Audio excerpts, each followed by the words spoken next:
There's a moment just before disaster strikes when everything seems normal. A young woman just 20 years old is seen laughing with friends. Her baby rests peacefully in her arms. To the outside world, she is stepping into her future. A fresh start, a new home, and a life free from the man she once loved. But what she doesn't know, what no one around her knows, is that someone is watching. That her every move is being monitored. That in just a few hours she will become the target of a deadly obsession. And it all started with 3 words. Single as hell. A simple Facebook post. A declaration of independence. A message to the world that she had finally broken free. But for one man, those words weren't just a status update. They were a public betrayal. A challenge. And a death sentence. By 4:20 p.m., police officers in Pensacola, Florida, would walk into a crime scene so shocking, so senseless, that even the most seasoned detectives would struggle to comprehend it. But this wasn't just a random act of violence. This was something far more insidious. Because Jacavia Simmons knew she was in danger. And she wasn't wrong. Welcome to True Crime Watch HD, where we dive deep into the cases that haunt us the most. If you find these stories important and want to help raise awareness, make sure to subscribe and turn on notifications so you never miss an update. Now let's begin. Pensacola, Florida. A city known for its white sand beaches, rich history, and a strong military presence. But beneath the palm trees and tourist attractions, there is another side to this city. One that isn't shown in the travel brochures. It was here, in the quiet Stoddard Place apartments, that Jacavia Simmons was finally finding her independence. At just 20 years old, she had her whole life ahead of her. A young mother, dedicated to giving her daughter the best future possible. Those who knew her say she was full of life, radiant, ambitious, and determined to succeed. She had just moved into her own place, started working, and for the first time, it seemed like things were truly falling into place. Her social media was filled with pictures of her smiling, holding her baby close. A mother ready to take on the world. But what no one knew was that Jacavia wasn't just moving on, she was escaping. And the man she was trying to leave behind wasn't ready to let go. Tridarius Gray was 21 years old. Tall, confident, and charming when he wanted to be. On the outside he seemed like the ideal partner. Someone who cared about Jacavia and their child. But behind closed doors the reality was much darker. Their relationship had started like many young loves do, full of excitement, passion, and promises. They shared moments of joy, pictures of happiness, and a connection that at one point seemed unbreakable. But cracks had started to form. Tridarius wasn't just protective, he was controlling. Friends noticed how he would check her phone constantly. He always seemed to know where she was, who she was with, what she was doing. And the arguments, they were getting worse. Jacavia's posts on social media had begun to change. No longer filled with excitement or love, they became cryptic. Subtle cries for help hidden in casual updates. I'm so tired. I just want to be happy. Weak as F. It was as if she was speaking into the void, hoping someone, anyone, would notice. But no one did. Or if they did, they didn't realize just how serious things had become. Something had shifted in the last few months. Jacavia had started pulling away, making plans for a future that didn't include Tridarius. She moved into her own apartment, a small but cozy space where she and her baby could finally breathe. For the first time in a long time she was smiling again. And then, on May 16th, she made a decision that would unknowingly seal her fate. At 1:40 p.m. she updated her Facebook status. Single as hell. It was just 3 words. But for Tridarius Gray it was something else entirely. It was humiliation. It was rejection. It was final. And he wasn't going to let that happen. Somewhere in another part of Pensacola, Tridarius sees the post. His heart pounds. His mind races. She's moving on. She's telling the whole world. He grips his phone, staring at the screen, his vision blurring with rage.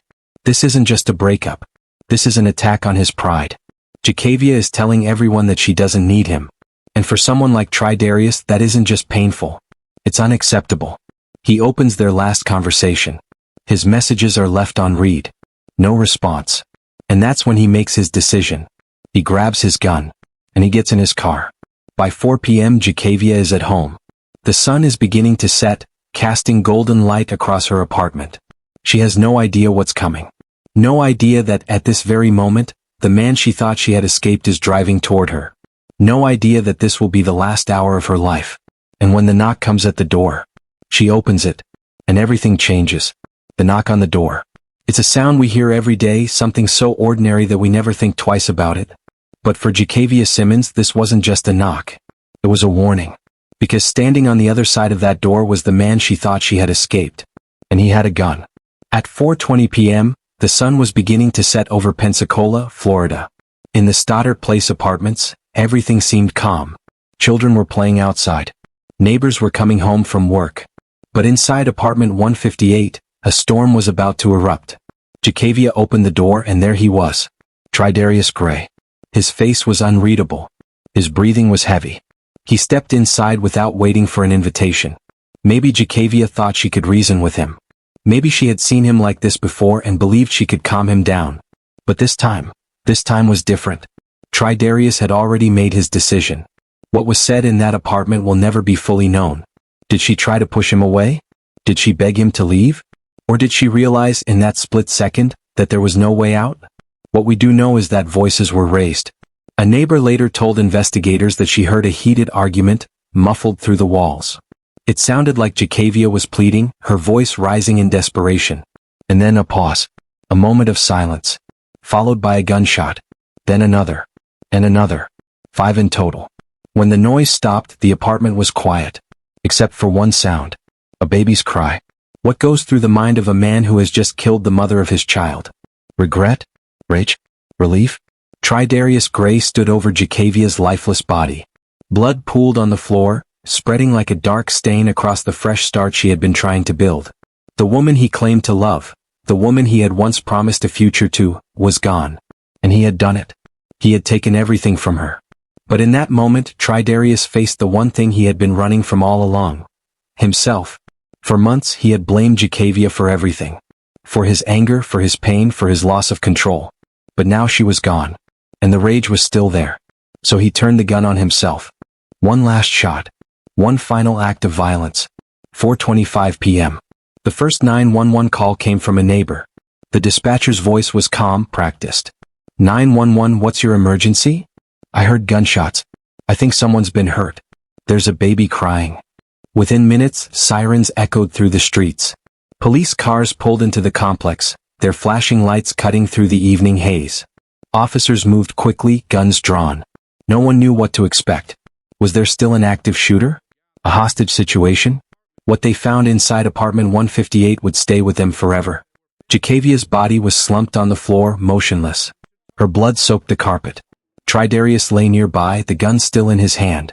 And in the corner of the room, a 4-month-old baby, their daughter, sat in her crib, wailing. An officer quickly scooped her up, shielding her tiny body from the horrors around her. But the damage had already been done. By nightfall, the crime scene was locked down. Yellow police tape stretched across the apartment door, keeping onlookers at bay. Reporters gathered outside, eager for details. A tragedy like this, a young mother murdered in her own home, was the kind of story that would send shockwaves through the community. Sheriff Chip Simmons addressed the media. His face was grim. An adult male was engaged in an argument with an adult female.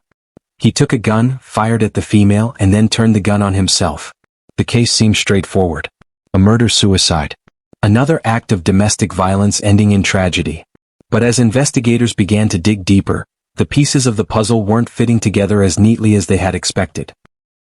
Was engaged in an argument with an adult female. He reportedly took a gun and he fired at the adult female before turning the gun on himself. Sheriff Chip Simmons said there were witnesses to the shooting. We understand that there were a couple of witnesses. One was an infant child. Tridarius Gray wasn't just a man who snapped in the heat of the moment. There were signs. Red flags that had been waving long before this day. Jacavia had been afraid of him. Her cryptic social media posts hinted at trouble, but they weren't just random thoughts. They were warnings. She had been trying to leave, trying to carve out a life without him. And that, more than anything, had sealed her fate. Because for men like Tridarius, rejection isn't just painful. It's a threat. It's the ultimate loss of control. And the most dangerous time for a woman in an abusive relationship isn't during the relationship. It's when she tries to leave. The news spread fast. By nightfall, more than 100 people gathered outside Jacavia's apartment. Family, friends, strangers. Some held candles. Others stood in silence. A woman whispered, she was trying to move on. He just wouldn't let her. On social media, the reactions were swift. One person wrote, "Why do men think they own women? Why do breakups turn deadly?" Another said, She should still be here. Her baby should have a mother. Jacavia's uncle, Corey Richardson, was in shock. I saw them yesterday. Laughing. They seemed fine. How do you go from laughing together one day to never seeing each other again the next? I saw both of them yesterday. How did they seem? They seem okay? Seem okay, happy, jolly, laughing, as usual, as always. That was the question on everyone's mind. And for investigators, another question lingered. Had this tragedy been preventable? As detectives combed through the details, they discovered something chilling. This wasn't just about a breakup. This was about power, control, and a man who would rather kill than be left behind. But the real question was, had Tridarius planned this all along? There are some crimes so senseless, so brutal, that they leave an entire community grappling for answers. Jacavia Simmons had been full of life, a young mother with dreams, a future, and a baby who needed her. And yet, in the span of just a few minutes, everything was taken from her. By the time the sun set on May 16, 2023, Pensacola, Florida, was morning. The headlines were everywhere. Young mother shot 5 times by ex-boyfriend before he turned the gun on himself. A 4-month-old baby left orphaned in the wake of a murder-suicide. Social media post may have triggered a deadly reaction. People wanted answers. How could this happen? How could no one have stopped it? And as investigators combed through the details, one chilling truth became clear. This wasn't just an impulsive act. This was premeditated. And the signs had been there all along. The crime scene had been processed. The bodies had been removed. But for detectives, the work was just beginning. They needed to understand the full scope of what led to this tragedy. They started with the obvious, the social media post. Single as hell. It had been posted at 1:40 p.m. By 4:20 p.m., Jacavia was dead. It was a rapid escalation, but as they dug deeper, investigators discovered something even more alarming. Tridarius Gray hadn't just reacted to Jacavia's post. He had been watching her for weeks.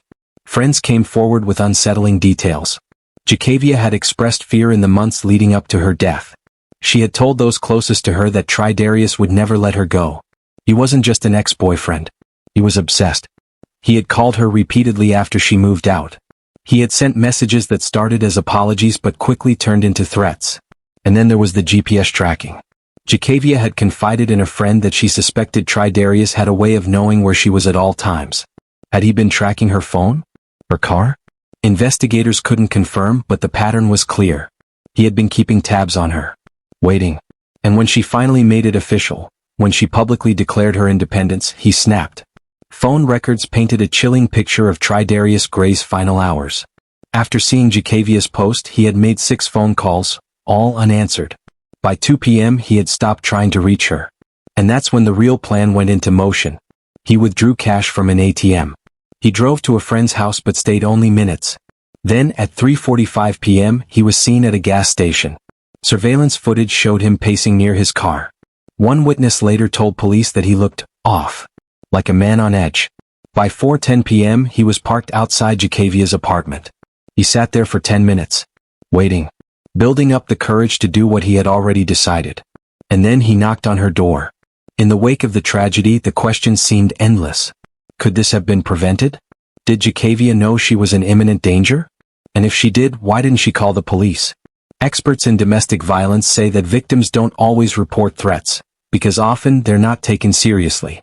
Because too many times women are told, he wouldn't actually do it. He's just upset. Give him time to cool off. But the reality is, the most dangerous time for a woman in an abusive relationship is when she tries to leave. For Jacavia Simmons, that statistic became her reality. The tragedy sent shockwaves through Pensacola. Over 100 people gathered at a candlelight vigil outside her apartment. There was a heaviness in the air. People whispered the same phrase over and over again. She was just trying to move on. Her uncle, Corey Richardson, struggled to process what had happened. I saw them yesterday. Laughing. They seemed fine. But this is the reality of abusive relationships. The danger isn't always visible. And when it is, sometimes it's already too late. Of all the victims in this tragedy, one remains silent. A 4-month-old baby girl. Too young to understand. Too young to know that in an instant she lost both her parents. She was placed in the care of a family member. But one day she will ask the question no child should ever have to ask. What happened to my parents? And someone will have to tell her the truth. That her mother was trying to be free. And that her father, unable to accept that, ended both their lives. Domestic violence isn't always physical. Sometimes it's control, tracking movements, controlling finances, isolating from family and friends. And sometimes, it escalates to something far worse. Jacavia Simmons should still be here. She should be raising her daughter, chasing her dreams, living her life. Instead, her story is a warning. A reminder that love should never come with a death sentence.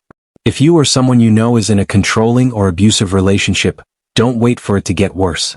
Reach out. Seek help. There are resources available. You are not alone. Drop a comment below. Do you think enough is being done to prevent tragedies like this? Let's talk about it. And if you found this story important, like, share, and subscribe to True Crime Watch HD to help spread awareness. Because the more we talk about it, the more lives we might save.